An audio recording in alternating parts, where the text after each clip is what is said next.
Meaning of F-word. F-word. F-word. F-word.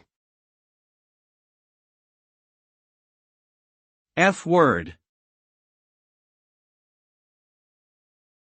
The term F-word is commonly used to refer to the offensive and vulgar term fuck. This word is considered taboo in many cultures and is generally avoided in polite or formal situations.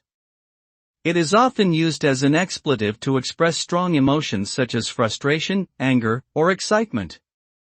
However, its use can also be considered inappropriate or even offensive in certain contexts, such as professional settings or public spaces.